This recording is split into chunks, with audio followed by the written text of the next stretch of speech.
अरे भैया, दुर्गा पूजा, काली पूजा, लक्ष्मी पूजा, छठ पूजा सबको फ्री कर दीजिए।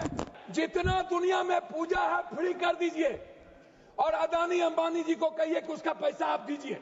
आपदा में अवसर क्यों निकालते हैं आपकी सरकार? ये जो रावण लोग हैं, दानव लोग, वो तय करेगी कि जनता कैसे जिएगा। आम आदमी को कैसे हम लोग बहुत अच्छे तरीके से जीने का, उसको मुस्कुराने का रास्ता दें, उसको हम लोग जब्बे ना करें और उस पर टैक्स का आक्रमण ना करें।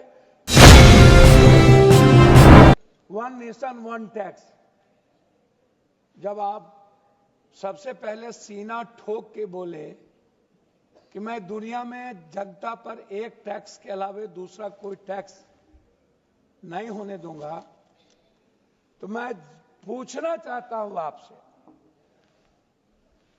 इन्होंने हम सब क्या यहां पूंजीपति या एयरलाइंस की दलाली के लिए बैठे हैं या जनता के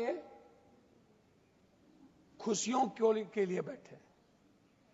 हम एयरलाइंस की बात बता दिए, हम सीआईएसएफ की बात बता दिए। क्या हम लोग जल्लाद हैं? क्या हम उसे मारने आए हैं जनता को? क्या हम जनता की बात करने यहां नहीं आए हैं? जीएमआर कंपनी जो पैसे वसूलती है समोसा से, कपड़े से, दुकान से, क्या वो अपने घर भरेंगे? वो सीआईएसएफ को पैसा क्यों नहीं देंगे? आतंकी है क्या ये जीएमआर? सीआईएसएफ, आप जनता के पैसे से हम टिकट बढ़ा रहे हैं। भैया, आप कितने बार जनता को हला करिएगा? आप कह रहे हैं टिकट तब बढ़ता है, आप कह रहे हैं बाप रे बाप, आकाश में भी जनता का पैसा, धरती पर भी जनता का पैसा। आप बात ही नहीं किए टिकट की एक बार।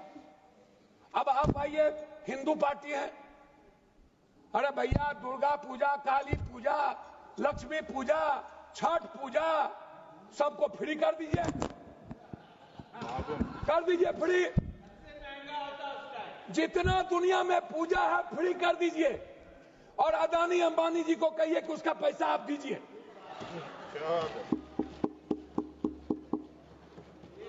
सब पूजा फ्री, मरनी हो तब पैसा, प्राकृतिक आपदा आ जाए तब पैसा, कोई डेथ कर जाए तब पैसा। आपदा में अवसर क्यों निकालते हैं आपकी सरकार? आप बैठे हुए हैं बोगला भगत के तरह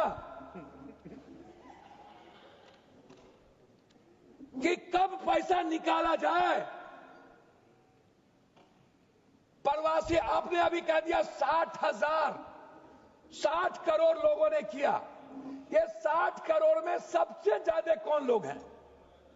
ये मिडिल क्लास और गरीब और बीच के लोग हैं, जो पर्व में जो प्रवासी मजदूर हैं, जो बाहर गए, गल्फ गए, अरब गए। अरे भैया, जो बाहर जा रहे हैं कमाने के लिए, उसको फिक्स कर दो। जो चिकित्सा में आ रहे हैं उसका भी फिक्स कर दो। जो पढ़ने बच्चे बाहर जा रहे हैं उसका भी फिक्स कर दो। जो एग्जाम देने बाहर जब हमारे घरेलू में जा रहे हैं उसका भी फिक्स कर दो। आप तो मिडिल क्लास के सरकार है ना भाई, आप है ना आम आदमी की सरकार, तो आम आदमी की बात करिए ना, आप किसान की बात करिए ना। आप तो भैया, ये तो गलत बोल रहे हैं।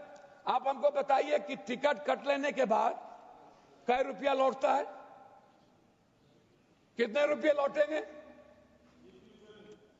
आप हमको बता दो। दूसरी बात मैं आपसे पूछना चाहता हूं कि भैया, ये टिकट जादूगरी है क्या? मात्र 30 सेकंड के अंदर एक टिकट 7,000, दूसरा टिकट 17,000, तीसरा टिकट 32,000। ये कहां से? ये कौन तय करता है? ये कौन है मोनोपोली करने वाला? आप कह रहे हो कि हमने एयरलाइंस लाना था लेकिन एयरफील्ड नहीं दिया गया, मोनोपोली हो गई 4 एयरलाइंस के मालिकों की। इसका मतलब है कि हमारे मंत्रालय का उस पर अंकुश नहीं है, हमारा मंत्रिमंडल या हमारा सरकार चलता है उस मोनोपोली करने वाले एयरलाइंस के मालिक से, और हम बाध्य हैं, हम तय करते हैं उसके अनुसार कानून और नियम को।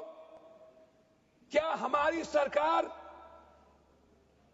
जनता के द्वारा चुनी हुई सरकार जनता के लिए तय नहीं करेगी? जनता पर टैक्स बढ़ाने वाली ये जो रावण लोग हैं, दानव लोग, वो तय करेगी कि जनता कैसे जिएगा।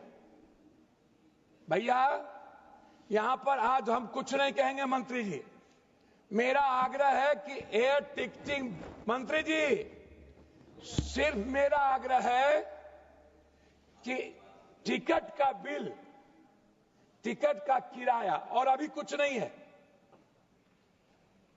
एयरपोर्ट और चीज छोड़ दीजिए, टिकट के किराए पर एक स्वतंत्र सोच, कितना, क्या कोई निगरानी कमेटी बनेगी?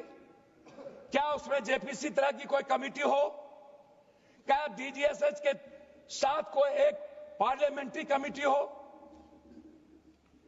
क्या, कितना, हद तक कितना, 11,000, 9,000, 12,000, 13,000 या 35,000 या 40,000 या 32,000? यह सबसे बड़ा सवाल है। और दूसरी चीज, यदि आप कह रहे हैं मंत्री जी, आप मंत्री जी कह रहे हैं कि जब कोई पर्व या कोई इस तरह के सर्कमस्टांसेस नहीं होते हैं तो 180 सीट है प्लेन में, 180 सीट का है ना टिकट कटेगा? टिकट कम कटे या टिकट ज्यादा कटे? तो आप हमको एक बात बताइए, ये 200 तो सीट आ नहीं गया, तो भैया फिर 32,000 या 40,000 सर्कमस्टांसेस कैसे तय हो जाएगा? ये कौन सी परिस्थितियां हैं? पांचवा, अब अंत में मैं दो बात कहना चाहूंगा। मंत्री महोदय, बिहार में एक भी अंतर्राष्ट्रीय एयरपोर्ट नहीं, बोध गया है बहुत कम स्थिति रहती है और समय के अनुसार। जी आराम से, बहुत जोश में, आराम से। जी जी धन्यवाद सर। तो मेरा बस अंतिम आग्रह है आपसे कि पटना कोई अंतर्राष्ट्रीय एयरपोर्ट कोई भी, बाहर बगल में नेपाल है, श्रीलंका है, बांग्लादेश है, जापान, अनडेवलप्ड कंट्री है। अब जैसे अरब जाते हैं, हमारे यहां से ज्यादा गल्फ जाते हैं, तो अरब और गल्फ जाने के लिए अंतर्राष्ट्रीय प्लेन की शुरुआत की जाए। 28 जिला बोधिस्ट है, उसकी भी शुरुआत हो हमारे यहाँ। अब तो सीता की धरती हमारे लिए, हमारे अमित शाह जी ने कहा कि सीता बनेगा, तो उसका भी देखिए सीतामढ़ी में एक, सीतामढ़ी को डेवलप करने के लिए हो। अब कितना कब बनेगा मुझे नहीं पता। पूर्णिया को जल्दी से आप उद्घाटन कर दें, मेरे ख्याल से सितंबर में पूर्णिया का यदि उद्घाटन कर देंगे तो असीम कृपा होगी। अंत में आग्रह करूंगा माननीय अध्यक्ष महोदय जी, अब आपको सर, आपका ननिहाल है, हम आपके ममेरा भाई हैं, लेकिन आप ध्यान नहीं देते हैं हम पर, आप गड़बड़ आदमी हैं, तो आप भीतर से सही रहिए। हम आपका सब जानते हैं, दोनों भाई एक दूसरे को जानते हैं, इसलिए सही रहिए। तो इसीलिए मेरा आग्रह है माननीय मंत्री जी,